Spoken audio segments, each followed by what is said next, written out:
दुनिया में चालाक लोगों की कमी कभी नहीं रही, लेकिन कुछ लोग अपनी चालाकी से इतिहास बना देते हैं।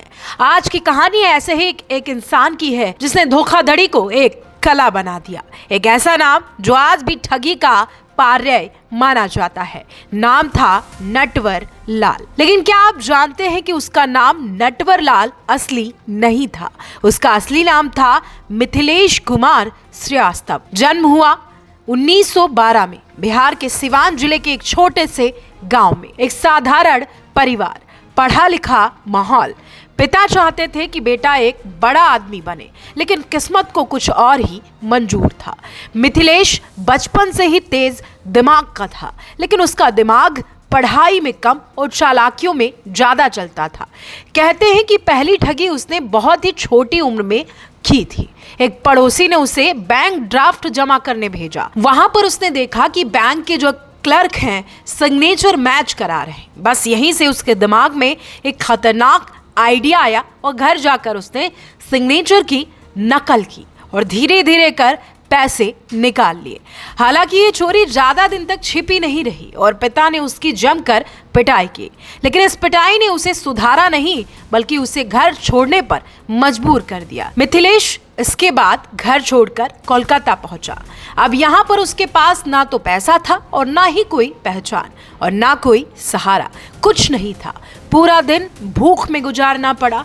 पेट पालने की मजबूरी में उसने वो हुनर सीखा जो हर किसी को शायद आता हो। सबसे पहले वो एक सेठ के पास पहुंचा और खुद को प्राइवेट ट्यूटर बताया। नौकरी मिल गई, रहने खाने का इंतजाम हो गया, लेकिन कुछ ही समय बाद उसने सेठ को ही चूना लगा दिया।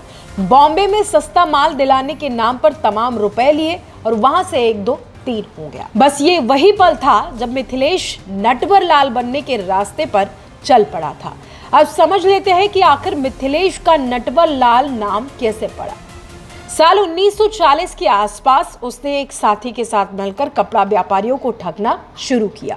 वो खुद को सरकारी अधिकारी बताते, नकली रेलवे रसीद दिखाते और एडवांस लेकर वहां से 1 2 3 हो जाते। लेकिन ये सिलसिला ज्यादा दिनों तक नहीं चला। कुछ दिनों बाद उसको पुलिस ने गिरफ्तार कर लिया। साथ ही पुलिस को देखते ही उसका साथी वहां से भाग निकला। पुलिस ने गलती से उसी का नाम नटवर लाल दर्ज कर लिया। बस फिर क्या था, उसी दिन से मिथिलेश पुलिस रिकॉर्ड में नटवर लाल बन गया। लोग आज भी ये जानने में दिलचस्पी दिखाते हैं कि उसका ठगी का तरीका क्या था। मिथिलेश उर्फ नटवर लाल का ठगी का तरीका एक आसान और साधारण था, लेकिन उसकी प्लानिंग बेहद खतरनाक। वो पहले भरोसा जीतते, छोटे छोटे असली ट्रांजैक्शन करता और धीरे से लोगों को एक बड़ा झटका देता। उदाहरण के तौर पर अगर आपको बताना चाहें तो पहले असली चेक से सामान खरीदना, फिर अचानक लाखों का सामान फर्जी चेक से लेना और गायब हो जाना। जब तक दुकानदार को समझ आता कि हुआ क्या है, तब तक वो शहर छोड़कर बहुत दूर जा चुका होता। अब बारी आई उसके बड़े बड़े लोगों को अपने जाल में फंसाने की, तो उसके शिकार ना सिर्फ छोटे व्यापारी बल्कि बड़े उद्योगपति भी रहे हैं, या फिर यूं कहें कि बड़े उद्योगपति भी अछूते नहीं रहे। उसने उनको भी अपने जाल में फंसाया। इतना ही नहीं, देश के अंदर तो छोड़िए, उसने विदेशों से आने वाले पर्यटकों को भी अपनी चिकनी चुपड़ी बातों में फंसाया। कभी खुद को मंत्री का पीए बताया तो कभी कोई बड़ा अफसर। उसकी अंग्रेजी, आत्मविश्वास और नकली दस्तावेज इतने असली लगते थे कि लोग बिना सोचे समझे पैसे दे देते थे। मिथिलेश की कहानियों में एक कहानी ऐसी भी है जिसे जानकर आज भी लोगों के होश फाकते हो जाते हैं कि क्या सच में कोई इस हद तक लोगों को ठग सकता है। तो चलिए वो भी जान लेते हैं। आपने कई फिल्में देखी होंगी, जैसे अमिताभ बच्चन की नटवर लाल, अभिषेक बच्चन की बंटी बबली और तमाम फिल्में जिनमें एक किरदार ऐसा होता है जो लोगों को आसानी से पहले तो बेवकूफ़ बनाता है और लूटता है। बिहार का नटवर लाल भी कुछ इसी तरह के मिलते जुलते किरदार से ही जाना जाता था, या फिर यूं कहे कि ये सब फिल्में उसी की असल जिंदगी से निकली थी। लोग कहते थे कि जब वो जेल के बाहर होता तो पूरी पुलिस फोर्स उसकी तलाश में पागल रहती, और जब जेल के अंदर होता तो पूरा सिस्टम उसकी चालाकियों से परेशान रहता। एक बार उसने मजाक में कहा था, साहब मैं जेल में भी रहूं तो खेल बंद कभी नहीं होता, फर्क बस इतना है कि बाहर मैं इमारतें बेचता हूं और अंदर से खेत खुदवाता। आज भी उसकी ठगी की दास्तां सुनाई जाती है तो लगता है जैसे किसी फिल्म की कहानी हो, लेकिन हकीकत थी। वो आदमी जिसे दुनिया नटवर लाल के नाम से आज भी जानती है, उसने ताजमहल और संसद भी बेचने की पूरी तैयारी कर ली थी। एक कहानी नहीं बल्कि कई कहानियां हैं जो मिथिलेश श्रीवास्तव के साथ जुड़ी हुई हैं। उनमें से एक ताजमहल और संसद बेचने की कहानी काफी मशहूर है और नटवरलाल की सबसे चर्चित कहानियों में से एक है। सबसे पहले उसने ताजमहल, लाल किला और यहाँ तक कि संसद भवन तक बेच दिया था। अब सच क्या है, इन घटनाओं का कोई पुख्ता सबूत नहीं, लेकिन ये जरूर सच है कि उसने विदेशी लोगों को सरकारी अधिकारी बनकर ठगा। नकली दस्तावेज, फर्जी सिग्नेचर और शानदार एक्टिंग, ये सब कुछ दिखाया। लोगों को लगता था कि वो सच में कोई बड़ी सरकारी डील कर रहा है। धीरे धीरे ये सिलसिला कई सालों तक चला, लेकिन फिर क्या, वो कहते हैं ना कि बुरे काम का बुरा नतीजा।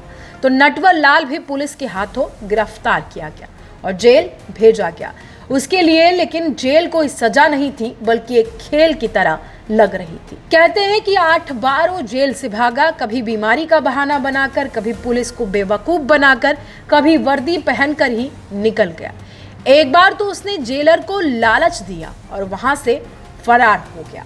ऊपर से नोट, अंदर से कागज का ढेर, और जब तक जेलर साहब कुछ समझ पाते तब तक नटवरलाल वहां से गायब हो चुका।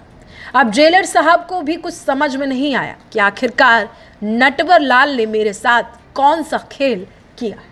खैर, सबसे ज्यादा चर्चा नटवरलाल की फिल्मी फरारी को लेकर भी होती है। साल 1996 उसकी आखिरी और सबसे मशहूर फरारी। वो बूढ़ा हो चुका था, व्हील चेयर पर था। उसे इलाज के लिए दिल्ली लाया गया। स्टेशन पर उसने पुलिस वालों से कहा, साहब 1 कप चाय पिला दीजिए। पुलिस वाला चाय लेने के लिए गया, लेकिन जब वो वापस आया तो वहां पर नटवरलाल नहीं था। नटवरलाल पुलिस वाले को चकमा देकर गायब हो गया, ऐसे जैसे हवा में उड़ गया हो। उसके बाद क्या हुआ आज तक किसी को कुछ नहीं पता, आज तक कोई नहीं जानता। कुछ लोग कहते हैं कि 1996 में मर गया, कुछ कहते हैं 2009 में। कोई पक्का सबूत नहीं मिला, यानी उसने अपनी मौत को भी एक रहस्य बना दिया। उसकी जिंदगी इतनी फिल्मी थी कि बॉलीवुड भी इससे बच नहीं पाया।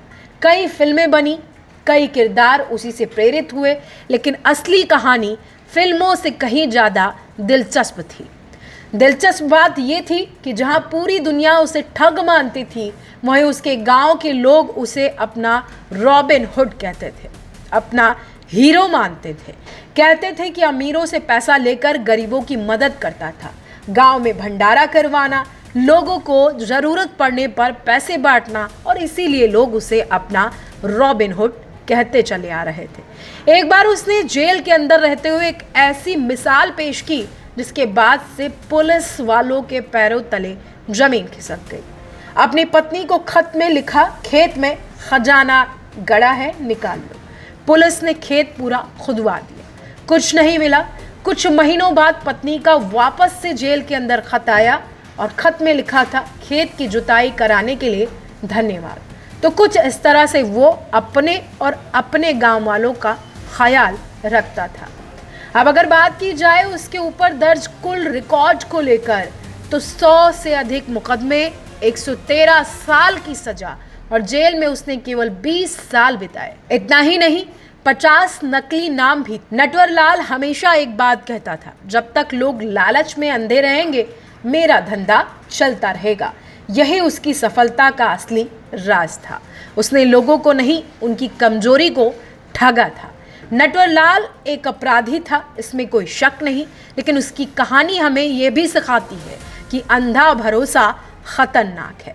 लालच सबसे बड़ा जाल है और दिमाग अगर गलत दिशा में जाए तो विनाश तय है।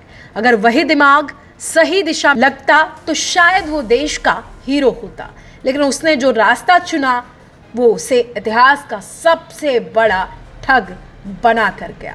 अगर आपको ये कहानी हैरान कर गई हो तो कमेंट बॉक्स में ज़रूर बताएं कि आज के समय में भी नटवर लाल जैसे ठग मौजूद हैं, और अगर हाँ तो क्या हम उन्हें पहचान पाते हैं।